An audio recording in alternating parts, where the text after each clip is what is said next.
Next, which is your settlement target amount, which we will look at as both a percentage and dollar figure of both your total debt and also each specific card in case you are going to be settling out sequentially. And based on the numbers that you put together for your settlement fund in the last video, we will be able to see how much we can put towards each card and what that total amount will be, with the goal of having your settlement fund and your settlement target amount match. Now, I do want to say, I know I've been touting this settlement target spreadsheet throughout the accounting and strategy sections.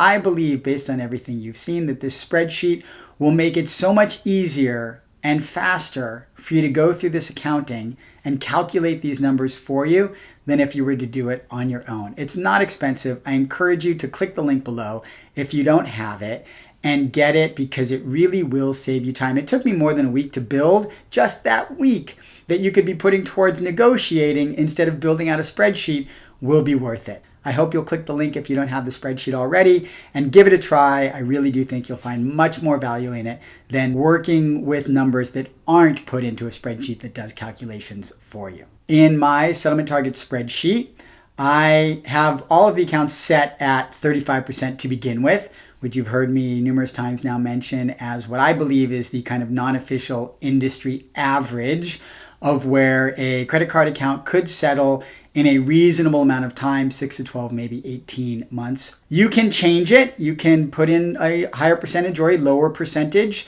Do note that if you put in a percentage less than 25%, you will get a big red warning that says, from me, I think that's going to be difficult. I have found settlements under 25% to take a long time, much longer than the 35% range. They come with more repercussions, like the potential of getting sued. So I just want to note that for you. If you ever put in, as you strategize, lower than a 25% settlement target, it could make it more difficult, if not impossible, to reach that target amount and come with other repercussions. Anything less than 35% will take longer. So when you enter it, you'll see if you enter 30%, you'll see a different time frame pop up in the column on the right over there. Are they perfect time frames? Will they happen like that every time? Of course not. These are my estimates based on my experience, the experience of my readers and clients who have shared with me their experiences, such that I can say to you, it is reasonable to anticipate a 35% settlement in 12 months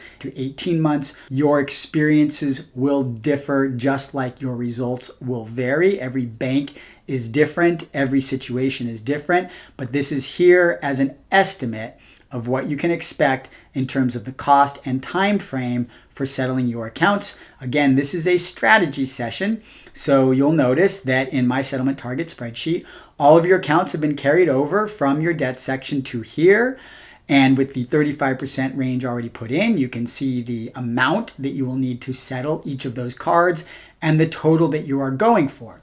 If your settlement fund meets or exceeds that total, you are in great shape, and it'll show up right there for you underneath that settlement target spreadsheet where you are. You might look at that money as some savings or the opportunity to increase your settlement target percentage a little bit, which would allow you to possibly settle a little sooner, even though it costs you a little more money, if you notice that the fund you're going to build will allow you to do that. If you are under the target amount, it will show you by how much. And then the thing to do is to go back and start figuring out how to either raise that fund by adding more allocation from assets or more allocation from income, or reducing your expenses in order to raise your cash flow so you could add more allocation from that.